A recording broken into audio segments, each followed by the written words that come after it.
De la 0 la 1 milion. Glumesc. De la 0 la venit pasiv. Pentru că venitul pasiv poate fi diferit pentru fiecare în parte. Bună și bine ai venit pe pagina mea. Eu sunt Camelia Rumega, de profesie sunt asistent dentar, sunt mămică full-time cu un background de antreprenor. Dintotdeauna mi-am dorit o activitate în care să nu fie nevoie de prezența mea fizică.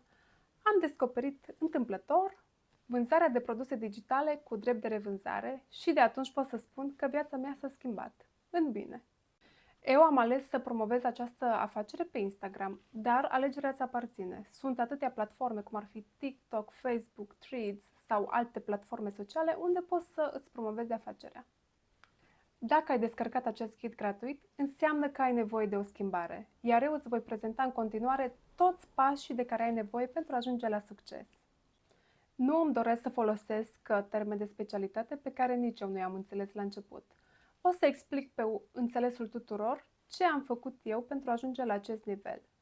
Am achiziționat un pachet de cursuri care m-au învățat pas cu pas cum se promovează o afacere, cum se creează o pagină de business, cum se creează un reel profesional, unde, cum și cui vinzi aceste produse digitale și cum creezi un produs digital. De exemplu, o carte de copii în format PDF.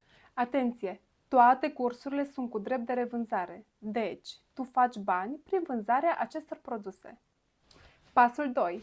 Am creat o pagină nouă de Instagram, dar cum am spus anterior, poți să-ți promovezi afacerea pe orice platformă dorești. Pasul 3.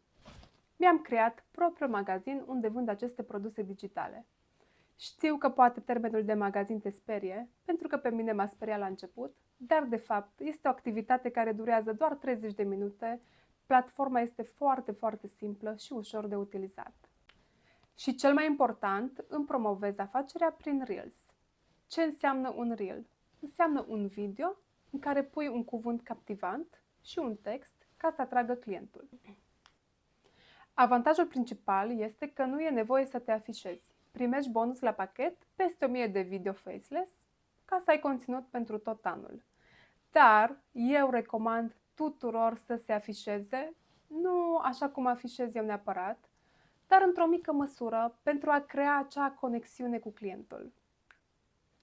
Eu personal, de când m-am afișat, am evoluat foarte mult pe toate planurile și fiecare video mă provoacă să fiu tot mai bună. Toate rezultatele mele le puteți vedea salvate în repere. De ce eu recomand să începi această activitate? Pentru că investești o singură dată 60 de lire, iar la un calcul simplu, 10 pachete ori 60 de lire ne duce la suma de 600 de lire. Nu ai program fix, postezi atunci când poți sau când dorești, de oriunde te-ai afla. Iar avantajul principal este că poți să vinzi oriunde în lume. Ai nevoie doar de un telefon conectat la internet, cursurile sunt în format PDF, este foarte ușor să le descarci și să le încarci în propriul magazin. Ai ajutorul meu la fiecare pas și suportul unui grup de Instagram. Eu personal am decis să nu mai dau scroll gratuit pe Instagram, ci să fiu plătită pentru asta și te îndemn și pe tine același lucru. Dacă îți dorești să dai o șansă acestei afaceri, felicitări, ai luat o decizie foarte bună. Lasă-mi un mesaj pentru a discuta toate detaliile. Nu uita, singura persoană cu care trebuie să te compari ești tu, cel din trecut. Și singura persoană pe care trebuie să o întreci ești tu, cel din prezent. Fii mai bun decât ieri.